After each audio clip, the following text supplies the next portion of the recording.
അപ്പോൾ ഞങ്ങൾ ഇങ്ങനെ അന്ന് പിന്നെ വലിയച്ഛനത്ര പണ്ട് ഉറക്കൊഴിഞ്ഞ് ഞങ്ങൾ ഇങ്ങനെ ഇരിക്കും. ഒരു 12 കാലമായപ്പോൾ ഒരു 5-6 വണ്ടി പാഞ്ഞ് വന്ന് ഒരു ബഹളമായിട്ടൊക്കെ വന്നു. അപ്പോൾ തന്നെ ഞങ്ങൾ പെട്ടെന്ന് ഇത് നോക്കിയപ്പോൾ എന്നാണ് ഗുരുവിനെ കൊണ്ടുവരികയാണ് ശാന്തിഗിരിയിൽ. കർണാടക ഗുരുവിനെ ആശുപത്രിയിലേക്ക് കൊണ്ടുവരണം. ഒരു 12 മണിയാവും കൊണ്ടുവരാൻ. ആ ഡേറ്റ് ഓർമ്മയുണ്ടോ? സദ്വിഷണം. ഇന്നത്തെ കാര്യം എന്ന് പറഞ്ഞാൽ ഈ ഗുരുവിൽ, ഈ ബുക്കിൽ, ഈ നവജ്യോതി കരുണാകര ഗുരു ജീവചരിത്രം എന്ന് പറയുന്ന ബുക്കിൽ ഇതിൻ്റെ അവസാന കാര്യങ്ങൾ, അവസാന നിമിഷങ്ങൾ, ഗുരുവിൻ്റെ അന്ത്യ നിമിഷങ്ങളിലെ അവസാന കാര്യങ്ങൾ ഫാബ്രിക്കേറ്റ് ചെയ്തതാണെന്ന് എങ്ങനെ അറിയാൻ സാധിച്ചെന്നുള്ളതിനെക്കുറിച്ചാണ്. അത് ഗുരുവിൻ്റെ കുടുംബാംഗം എന്നുള്ള രീതിയിൽ ഈ ഒരു കാര്യത്തിൽ ഒരുപാട് സംശയങ്ങൾ തോന്നിയപ്പോൾ, ഈ ബുക്ക് ഇറങ്ങിയ ശേഷം ഈ ഒരുപാട് സംശയങ്ങൾ തോന്നിയപ്പോൾ അതിൻ്റെ പിന്നാലെ ഞാൻ കുറേ സഞ്ചരിച്ചു. സഞ്ചരിച്ചെന്ന് വെച്ചാൽ ഗുരുവിൻ്റെ ദേഹവിയോഗ സർട്ടിഫിക്കറ്റ് എടുത്തു. അപ്പോൾ അന്ന് ആശ്രമത്തിൽ കൊടുത്തിരിക്കുന്ന ആ കാര്യങ്ങളും കൂടി എടുത്തു, എന്തൊക്കെയാണ് കൊടുത്തിരിക്കുന്നതെന്നുള്ളത്. അപ്പോൾ അതിന് കഴിഞ്ഞ ശേഷം എന്ന് പറഞ്ഞാൽ അറിയാൻ കഴിഞ്ഞതെന്ന് വെച്ചാൽ മിഷൻ ഹോസ്പിറ്റൽ, ഗുരുവിൻ്റെ അന്ത്യനിമിഷത്തിൽ മിഷൻ ഹോസ്പിറ്റലിൽ കൊണ്ടുപോയി എന്നുള്ളൊരു അറിവ് കിട്ടി. അങ്ങനെ മിഷൻ ഹോസ്പിറ്റലിൽ, പോത്തങ്കോട് മിഷൻ ഹോസ്പിറ്റലിൽ ഡോക്ടർ ഹാരിസ് എന്ന് പറയുന്ന അദ്ദേഹത്തിന് വിവരാവകാശം അഴിച്ചു. അവരൊരു സ്വകാര്യ സ്ഥാപനമാണെങ്കിലും അവർ വിവരാവകാശം മറുപടി തന്നു. ഗുരുവിനെ കൊണ്ടു ചെന്നിരുന്നു എന്നുള്ളതായിട്ട് സ്ഥിരീകരിച്ചു. ഏകദേശം 9 മണിക്ക് ശേഷമാണ് കൊണ്ടുചെന്നിരുന്നത്. വേറെ പരിശോധന നടത്തി എന്ന് വെച്ചാൽ ദേഹവിയോഗം മാത്രമാണ് പരിശോധിച്ചത്.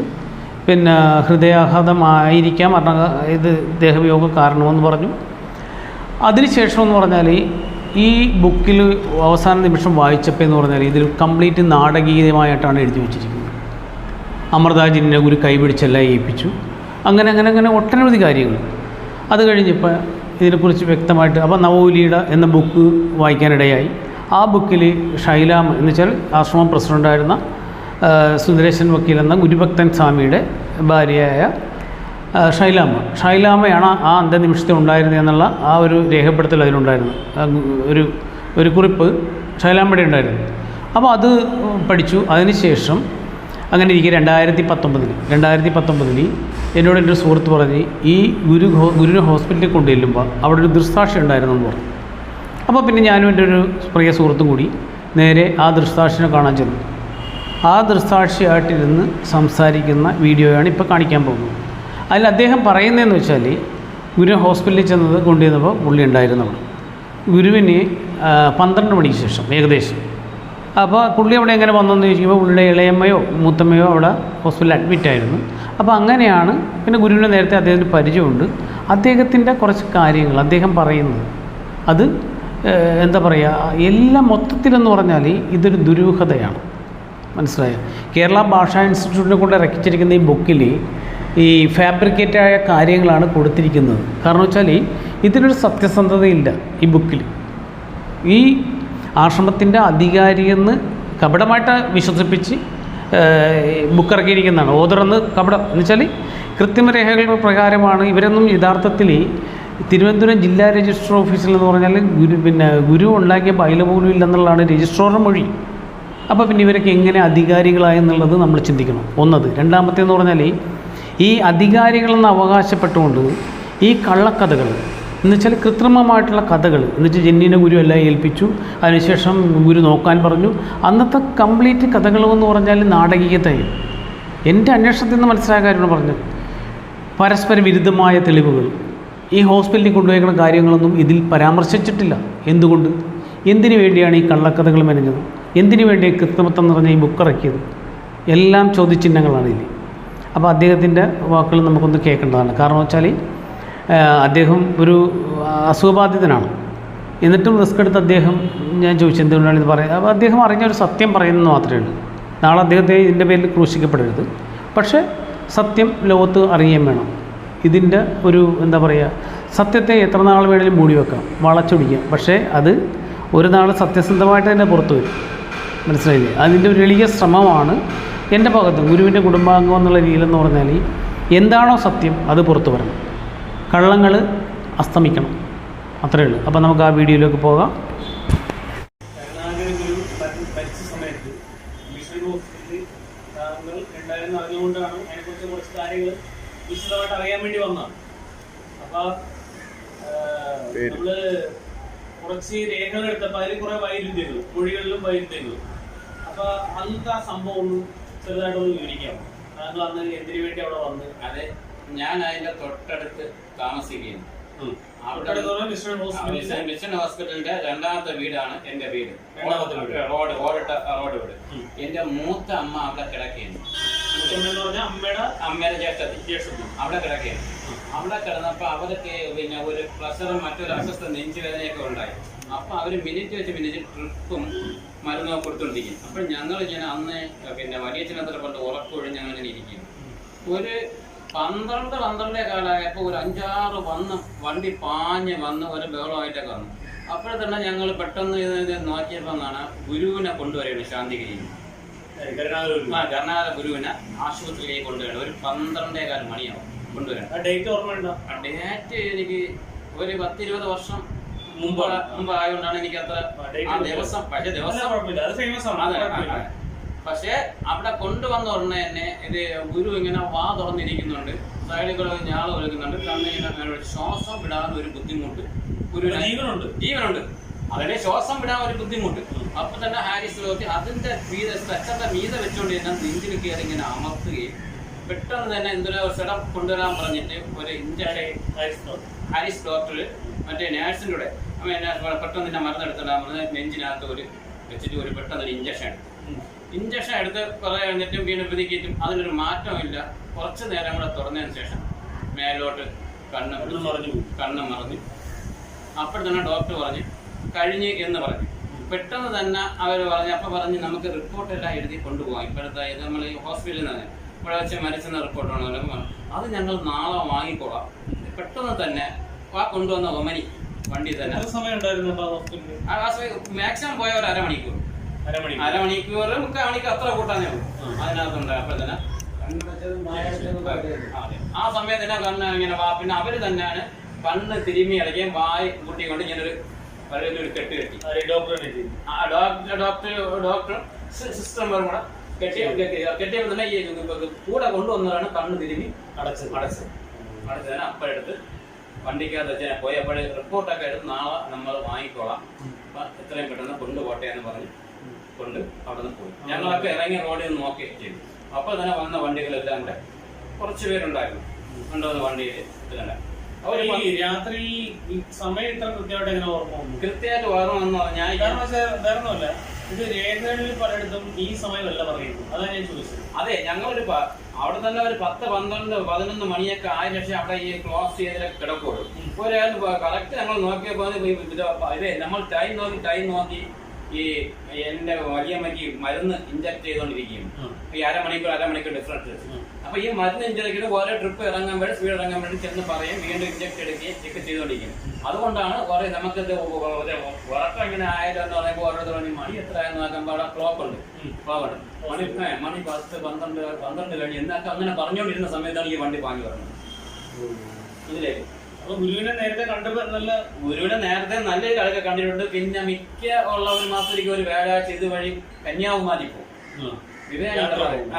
സ്ഥിരം വ്യാഴാഴ്ചയോറും ഒരു രാവിലെ ഒരു 9-10 മണിയാകുമ്പോൾ പോകാറുണ്ടായിരുന്നു. അങ്ങനെയൊക്കെ ഞങ്ങൾ അടുത്ത പുറത്തേക്കോട്ട് വരുമ്പോൾ എല്ലാവരും ഇങ്ങനെ കൈയൊക്കെ എടുത്തത് ഞങ്ങൾ ഏറ്റവും അടുത്ത് വെച്ച് കണ്ടിട്ടുണ്ട്. ആശ്രമത്തിൽ ധാരാളം പ്രാവശ്യം പോയിട്ടുണ്ട്.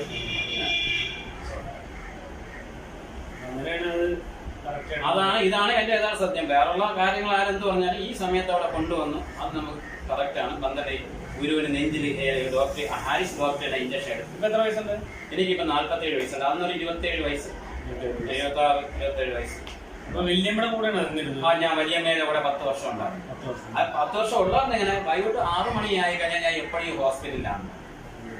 വീടിന്റെ അടുത്തായി അവിടെ ഈ മിനി ഡോക്ടറായിട്ടും വൈഫ് അവരൊക്കെ നല്ലത് എപ്പോഴും ചോദിക്കണം. അവരത് എങ്ങും പോയില്ലേ എന്നൊക്കെ ചോദിച്ച കാര്യങ്ങളൊക്കെ പറഞ്ഞു. അതെ, രോഗികളൊന്നും ഇല്ലാത്ത സമയത്തടക്കം നമ്മൾ കാര്യങ്ങൾ പറയും, ഈ ഫീച്ചർ പറയും. ഈ മൂത്തമ്മക്ക് എന്താ അന്ന് ഹാർട്ടിന്റെ ഒരു കംപ്ലൈന്റ്, പിന്നീട് അതിന് ചികിത്സ വിളിക്കുന്നത് പെട്ടെന്ന് പ്രഷർ ഒന്ന് കയറി. അതെ, അതിന്റെ ഒരു ട്രീറ്റ്മെന്റ്. പിന്നെ ഹാർട്ടിന്റെ ഒരു ഇതിന് വേണ്ടി അവർ മരുന്നെടുത്ത് പറഞ്ഞ് ഇനിയിപ്പോ കൊണ്ടുപോകണ്ട, പിറ്റേന്ന് തിരുവനന്തപുരത്ത് കൊണ്ടുപോകാം എന്ന് പറഞ്ഞാൽ അന്ന് പെട്ടെന്നുള്ള ചികിത്സയ്ക്ക് വേണ്ടി ഒരു ദിവസം അവിടെ കിടന്നല്ലോ. ഒരു ദിവസം അല്ല, അതിനുശേഷം പിന്നെ നോർമലായപ്പോ ഒരാഴ്ച കിടന്നു. അപ്പൊ ഈ പിന്നെ ഗുരുവിനെ കൊണ്ടുവരുന്നതിന്റെ തലേ ദിവസമാണ് ആ തലേ ദിവസമാണ് രാവിലെ അഡ്മിറ്റ് ചെയ്തത്. ഗുരുവിനെ കൊണ്ടുവന്നതിന് അല്ല, ഗുരു വന്ന് 12 മണിക്കില്ലേ, അന്ന് 6 മണിക്കാണ് ഞങ്ങൾ അഡ്മിറ്റ് ആയത്. അതേ ദിവസം അതേ ദിവസം ഞങ്ങൾ 6 മണിക്ക് അഡ്മിറ്റ് ചെയ്തത്. അതുകൊണ്ടാണ് ഇത്ര മിനിറ്റ് വെച്ച് ഇഞ്ചക്ഷൻ ഒക്കെ എടുക്കാനുള്ളത്. അപ്പൊ ഈ മൂത്തമ്മയുടെ പേരെന്താണ്? കാരണം വെച്ചാൽ പിന്നെ ഹോസ്പിറ്റൽ റെക്കോർഡുകളിലൊക്കെ ആ പേരുണ്ടാവുമല്ലോ. അതെ അതെ അതെ. എന്താ പേര്? ഫാത്തിമ. അന്ന് എത്ര വയസ്സുണ്ടായിരുന്നു? അന്ന് മൂത്തമ്മയ്ക്ക് ഒരു 50 വയസ്സൊക്കെ വരും. എത്ര നാൾ കഴിഞ്ഞപ്പോ മരിച്ചു? അത് പിന്നെ 10 വർഷം കഴിഞ്ഞിട്ട് മരിച്ചു. അടുത്തൊന്നുമല്ല. അടുത്തൊന്നുമില്ല. പിന്നെ കുറച്ച് പറഞ്ഞു. പിന്നെ ഇതെല്ലാം ഞാൻ ചികിത്സിച്ച് പിന്നെ കുറെ നാൾ ഹോസ്പിറ്റലിൽ കൊണ്ടുപോയി. പിന്നെ SK ഹോസ്പിറ്റലിൽ കൊണ്ടുപോയി. അങ്ങനെ അല്ല, നമ്മളെ ഇപ്പൊ നമ്മുടെ സുഹൃത്ത് മുഖാന്തരം സുഹൃത്ത് മുഖാന്തരം നമ്മൾ അറിഞ്ഞത് ഈ വിഷയം ഇപ്പൊ ഉണ്ടായെന്നുള്ളത്. പക്ഷെ അത് പറയാനുണ്ടായ കാര്യം ഇപ്പൊ ഈ സമയത്ത് നമ്മൾ അന്വേഷിച്ച് നടക്കുന്ന ഒരു സമയത്ത് നമുക്കിത് അറിയാൻ കഴിഞ്ഞ് ഇത് വെളിപ്പെടുത്താനായിട്ട് എന്താ തോന്നാൻ കാര്യം എന്താണ്? തോന്നാൻ കാര്യമുണ്ടെന്ന് ഞാൻ പിന്നെ നമ്മളൊരു കൂട്ടുകാരൻ പറഞ്ഞു, ഇത് ഗുരു മരിച്ച കാര്യങ്ങളൊക്കെ പറഞ്ഞപ്പോൾ ഞാൻ പറഞ്ഞത്, ഞാൻ ഗുരുവിനെ നീ കണ്ടില്ല, ഞാൻ നേരിട്ട് കണ്ടിട്ടുണ്ടായിരുന്നു. ഞാൻ മരണ സമയത്ത് ഞാൻ അടുത്ത് ഉണ്ടായിരുന്നു. മിഷൻ ആശുപത്രി കൊണ്ടുവന്നു. അത് രാത്രി 12 മണിയാണ്. അപ്പൊ ആ അങ്ങനെയല്ല 9 മണി. ഞാൻ നിങ്ങൾ പറയാൻ പോലല്ല, ഞങ്ങൾ ആ സ്പോട്ടിൽ ഉണ്ടായിരുന്നു. 9-12 കാലവടി അവിടെ കൊണ്ടുവന്നു. അപ്പൊ തന്നെ ഒരു ശ്വാസം എടുക്കാൻ ബുദ്ധിമുട്ടായി വെള്ളം വെച്ച് ആലിസ് റോക്കറ്റ് പെട്ടെന്ന് തന്നെ മാറ്റി നമ്മുടെ ഫാനൊക്കെ ഇട്ട് നെഞ്ച് അമർത്തിയ ശേഷം പെട്ടെന്ന് ഒരു ഇഞ്ചക്ഷൻ നെഞ്ചിൽ തന്നെ കൊടുത്തു. അന്ന് സിസ്റ്റം അങ്ങനെയായിരിക്കും. അതുകൊണ്ട് ഒരു ഇഞ്ചക്ഷൻ നെഞ്ചിൽ കൊടുത്തു. ഇന്നത്തെ ടെക്നോളജി അതേ വളർന്നില്ല. അപ്പൊ പെട്ടെന്ന് നെഞ്ചിനകത്ത് ഹാർട്ടിന് എന്തെങ്കിലും എവിടെയെങ്കിലും ഒരു പെട്ടെന്ന് സ്റ്റോപ്പ് ഉണ്ടെങ്കിൽ ആ സ്റ്റോപ്പ് മാറാൻ വേണ്ടിയാണ് ആ ഇഞ്ചക്ഷൻ കൊടുക്കണമെന്ന് പിന്നീട് എന്റെ വലിയ പറഞ്ഞു. അപ്പൊ എനിക്കും അത് ആദ്യമാണ് ഞാൻ ഇഞ്ചക്ഷൻ നെഞ്ചിൽ കൊടുക്കുന്നത്. ആ ഇഞ്ചക്ഷൻ നെഞ്ചിനകത്ത് ഇഞ്ചക്ഷൻ കൊടുക്കണം. അതെ, അത്രയൊക്കെ പെട്ടെന്ന് സംഭവം. അല്ല, എങ്ങും കയറ്റില്ല, ഹാൾ വെച്ച് തന്നെയാണ്. ആള് പെട്ടെന്നുള്ള ഇതല്ലേ, ഇങ്ങനെ തള്ളി വലിയ റൂമാണ് അല്ലേ ഡോക്ടേഴ്സ് റൂം. നമുക്ക് എല്ലാം കയറാം. അവിടെ അന്നേരം അത്ര ഫ്രീ ആണ്, ഒരു ഇതുമില്ല. 4 അങ്ങനെ സംഭവം. അപ്പൊ തന്നെ ഇവര് പെട്ടെന്ന് തന്നെ പിന്നെ ബാക്കി റിസൾട്ടൊക്കെ നമുക്ക് ബാക്കി റിപ്പോർട്ടൊക്കെ നാളെ വാങ്ങിച്ചോളാം. പെട്ടെന്ന് ഗുരുവിനെ കൊണ്ടുപോകണം. അപ്പൊ പറഞ്ഞു, എന്നിട്ട് ചോദിച്ചു വേറെ എവിടെയും കൊണ്ടുപോകണം? ഇല്ല, കഴിഞ്ഞു. നിങ്ങൾക്ക് വേണമെങ്കിൽ വേറെ എവിടെയും കൊണ്ടുപോകണമെങ്കിൽ കൊണ്ടുപോകാം, പക്ഷെ കഴിഞ്ഞു എന്ന് പറഞ്ഞു. അത് പറഞ്ഞെങ്കിൽ പിന്നെ പറഞ്ഞു, ഞാൻ ഇവിടുത്തെ ഹോസ്പിറ്റൽ പേഴ്സണായിട്ട് നമുക്ക് റിപ്പോർട്ടൊക്കെ എഴുതി കൊണ്ടുപോയിട്ട് അല്ലെങ്കിൽ ഒരാൾ നിൽക്കുന്ന നമുക്ക് ഇന്നൊക്കെ പോയിട്ട് കൊണ്ടുപോയി റിപ്പോർട്ട്. ഹോസ്പിറ്റലുകാരാണോ പറഞ്ഞത് റിപ്പോർട്ട് എഴുതുന്നു? അതിന്റെ അല്ല, അവിടെ കൂടെ വന്നിട്ട് പറഞ്ഞു, ഞങ്ങൾ റിപ്പോർട്ട് നമുക്ക് നാളെ മേടിക്കാം, ഗുരുവിനെ കൊണ്ടുപോട്ടെ എന്ന് പറഞ്ഞു. അല്ല, വേറെ റെഫർ ചെയ്യണമെങ്കിൽ എഴുതി കൊടുക്കാന്ന് പറഞ്ഞു. നിങ്ങൾക്ക് സംശയം ഉണ്ടെങ്കിൽ എപ്പോഴും അല്ല മരിച്ച് അത് കഴിഞ്ഞല്ലോ, പിന്നെ റെഫർ ചെയ്തിട്ട് കാര്യമില്ല. എന്നിട്ട് അവർക്ക് ഒരു തോന്നല്ല, അങ്ങനെ നിങ്ങൾക്ക് സംശയം ഉണ്ടെങ്കിൽ നിങ്ങൾ അങ്ങോട്ട് കൊണ്ടുപോകാൻ പറഞ്ഞു. മെഡിക്കൽ കോളേജിൽ കൊണ്ടുപോകാൻ പറഞ്ഞു, സംശയം തരാം. പിന്നെ അങ്ങനെ കൊണ്ടുപോയാണ്. പിന്നെ വഴി വെച്ച് എന്ത് സംഭവിച്ചു, പിറ്റേന്ന് രാവിലെ ഞങ്ങൾ അറിഞ്ഞു ഗുരു ആദ്യ സങ്കല്പത്തിൽ ലയിച്ചു എന്നുള്ള വാക്കാണ്. ഇപ്പൊ സ്ഥാപനങ്ങളിൽ അടച്ച് വലിയ ഫോട്ടോയൊക്കെ. കാരണം എന്താ അറിയോ, ഇപ്പൊ ഇത് പറയുന്നത് ആശ്രമത്തിൽ വെച്ച് 9 മണിക്ക് മരിച്ചെന്നാണ് നമുക്ക് ചില റിപ്പോർട്ടുകൾ കിട്ടിയത്. ഞാൻ കേൾക്കട്ടെ, ഒരു ഗുരു എന്ന് പറഞ്ഞ സ്ഥാനത്തിരിക്കുന്ന ആ വ്യക്തി ഒരുപാട് ഇതിന്റെ നമ്മളെല്ലാം ദൈവത്തിൽ കാണുന്ന ആ വ്യക്തി ആശ്രമത്തിൽ വെച്ച് മരിച്ചെങ്കിൽ ഒരു സത്യസന്ധനെങ്കിൽ ആശ്രമത്തിൽ വെച്ച് മരിക്കുന്ന ആളിനെ പിന്നെ ഹോസ്പിറ്റലിൽ കൊണ്ടുപോകണം. അവിടെ ആകുമ്പോൾ ആ തെറ്റല്ലേ. പിന്നെ ഹോസ്പിറ്റലിൽ കൊണ്ടുപോകേണ്ട ആവശ്യമില്ല. ആ ഗുരു മുമ്പേ പറയും, ഞാൻ ആദ്യ സങ്കല്പത്തിൽ ലയിക്കുന്നു. അപ്പൊ മറ്റുള്ള അനുയായികളെല്ലാം മറ്റുള്ള ഗുരുക്കളെല്ലാം ഇതേപോലെയാണ് പോയത്. അതെ, അപ്രോച്ചില്ല. അപ്പൊ 4 വാക്ക് നിന്ന് അതെല്ലാം അവരതിന്റെ ക്രിയ ചെയ്യാറ്. അതല്ലാതെ ഒരാളെ കിടന്ന് അസുഖത്തെ പെട്ടെന്ന് ഹോസ്പിറ്റലിൽ കൊണ്ടുപോകണം എന്തിനാ? അത് ഒരു അസ്വഭാവിക രീതിയിൽ വായുക്കൂടിയൊക്കെ ഇങ്ങനെ ഒരു പത പോലെയൊക്കെ ഇങ്ങനെ പറഞ്ഞാളെ പോലെ കൊണ്ടുവരികയൊക്കെ ചെയ്യുന്നതാണ്. അതെ, അങ്ങനെയാണെന്നറിയില്ല. പക്ഷെ അങ്ങനെ ഒരു ഇതിലാണ് അവർ തുണി കൊണ്ട് തുറയ്ക്കുന്നുണ്ട്, ഇതൊക്കെ ചെയ്യുന്നുണ്ട്. പിന്നെ അത് കൂടാതെ മെഡിക്കൽ റിപ്പോർട്ട് മറ്റേ പഞ്ചായത്തിൽ രജിസ്റ്റർ ചെയ്തേക്കുന്നത് ആശ്രമത്തേക്ക് വരച്ച് ഇങ്ങനൊരു ഹോസ്പിറ്റലിൽ അഡ്മിറ്റ് ചെയ്തിട്ടില്ല എന്നുള്ള രീതിയിലാണ്. അങ്ങനെ ഒരു രേഖ അവിടെ ഇല്ല. ഇതേ ഇന്നത്തെ ഇന്ന് എല്ലാ ആധുനിക സജ്ജീകരണങ്ങൾ ഉണ്ടായിട്ടുള്ള എന്തെല്ലാം മാറ്റുന്നു. അന്ന് ഇതൊന്നും ഈ സജ്ജീകരണം ഇല്ലാതെ ഇതിന് എന്തെല്ലാം മാറ്റാൻ പറ്റും. പക്ഷെ ഹോസ്പിറ്റലുകാർ സംഭവിച്ചിട്ടുണ്ട്. എങ്ങനെ നമ്മൾ വിവരാശുപത്രി എടുത്തപ്പോ അവിടെ ഇന്ന പോലെ കൊണ്ടുവന്നിരുന്നു, ഡേറ്റ് ഓർമ്മയില്ല, ഇത്ര മണിക്കാണ് കൊണ്ടുവന്നത്? കാരണം 9 മണിയാണ് എല്ലാവരും ബൂസ്റ്റ് ചെയ്ത് പറയുന്നത്. ഇല്ല 12 മണി കഴിഞ്ഞിട്ടുള്ളത്. 12 മണിയായിട്ട് കൊണ്ടുവന്നാൽ 12:45 അവിടെ തന്നെ കൊണ്ടുപോയി. വേറൊന്നുമല്ല, ഇങ്ങനൊരു വൈരുദ്ധ്യമായിട്ട് 12 മണി എന്ന് പറയുന്ന ആദ്യം ഒരാളെ അതെ 12 മണിയായി കൊണ്ടുപോയി. അതായത് 9 മണിക്കൊക്കെ കൊണ്ടുപോകണമെങ്കിൽ അവർക്ക് നേരെ മെഡിക്കൽ കോളേജ് കൊണ്ടെത്തിച്ചു ഒരു അസ്വസ്ഥത വരുമ്പോ 12 മണിയായി. അതായത് ഏതാണ്ട് മരണ ടൈം ആയ സമയത്ത് അത്രയും സമയം കഴിഞ്ഞാൽ ഒരു ഗുരുവിന് ഒരു അസ്വസ്ഥത ഉണ്ട്, അപ്പോഴേക്കും ആശുപത്രി കൊണ്ടുവരണ്ടേ. തീർച്ചയായും. അപ്പൊ ഇത്രയും വെയിറ്റ് ചെയ്തിട്ടാണ് കൊണ്ടുവന്നത്. അല്ല ഒരാളിനെ പെട്ടെന്ന് നിങ്ങൾക്ക് പെട്ടെന്ന് ഒരു നെഞ്ചുവേദന വന്നോണ്ട് ഞങ്ങൾ പെട്ടെന്ന് ആശുപത്രി കൊണ്ടെടുത്താൽ അപ്പോൾ ഇത് അങ്ങനെ ഒരു അവസാന നിമിഷം പോലെ ഒരു ഇങ്ങനെ ശ്വാസം എടുക്കാൻ പെട്ടെന്ന് ഒരാളിന് പെട്ടെന്ന് ഇത്രയും ഇരിക്കുമ്പോൾ ഇത്രയും ഇവരൊക്കെ ഈ ഹാരിസ് ഡോക്ടറൊക്കെ തന്നെ സ്ഥിരം പോയി നോക്കുന്നുണ്ട്. പിന്നെ എപ്പോഴും പോയി നോക്കുന്നുണ്ടെന്നൊക്കെയാണ് അറിവ്. ഗുരുവിന് എന്തെങ്കിലുമൊക്കെ അസ്വസ്ഥത ഉണ്ടെങ്കിലേ അത് നോക്കും, അവരൊക്കെ ചെക്കപ്പ് എല്ലാം ഉള്ളതായിരുന്നു. അപ്പൊ പിന്നെ എങ്ങനെയാണ് ഇത് പെട്ടെന്ന് ഇങ്ങനെ ഒരു വരുമ്പോ അവിടുത്തെ ഹോസ്പിറ്റലിൽ പോലും കൊണ്ടുപോയില്ല. ചെറിയ ഹോസ്പിറ്റലിൽ പോലും അങ്ങനെയാണെങ്കിൽ തന്നെയും ആശ്രമത്തിൽ ഹോസ്പിറ്റലുണ്ട്. പെട്ടെന്ന് ഒരു അസസ്മെന്റ് പെട്ടെന്ന് അവിടെ നിന്ന് ആളെ വിളിക്കാം. അവിടെ ഡോക്ടറുണ്ട്. ഇവിടെ കൊണ്ടുവന്നപ്പോ ആശുപത്രി കൊണ്ടുവന്നില്ല, അവിടെ തന്നെ ഒരു സമാധിയിലേക്ക് പോവുകയാണ് എന്ന് നമുക്കത്. പക്ഷെ അങ്ങനെയാണ് അവര് റെക്കോർഡ്സിലാക്കിയാണ്. പക്ഷെ ഈ ഹോസ്പിറ്റലിൽ കൊണ്ടുവന്ന റെക്കോർഡ്സിലാക്കാൻ വേണ്ടി അത് അവർക്ക് ഒരു വിലയ്ക്ക് വേണ്ടി അവർ ഇതിന് വേണ്ടിയിട്ട് ചെയ്തതാണ്. എല്ലാത്തിനും ഒരു ദുരൂഹത, ഒരു കള്ളത്തരം. അന്ന് തൊട്ട് ഞാൻ ഗുരുവിനെ അടക്കം ചെയ്യാൻ അവിടെ പ്രതിമ സ്ഥാപിച്ചു. അതിൽ തന്നെ എന്തെല്ലാം സാധനം അവർക്ക് പൂശാൻ വന്ന സ്വർണം തന്നെ എനിക്ക് അതില്ല. അതൊക്കെ ഉണ്ടായ കുറേ പൈസ ഒക്കെയാണ് മാറ്റി. എന്തെല്ലാം ഇന്ന് ആശ്രമം തന്നെ കടകളിലേക്ക് നീങ്ങിക്കൊണ്ടിരിക്കുന്നത്. അല്ല, പഴയ ആശ്രമത്തെ കുറിച്ച് ഇപ്പോഴത്തെ കുറിച്ച് എന്താണ്?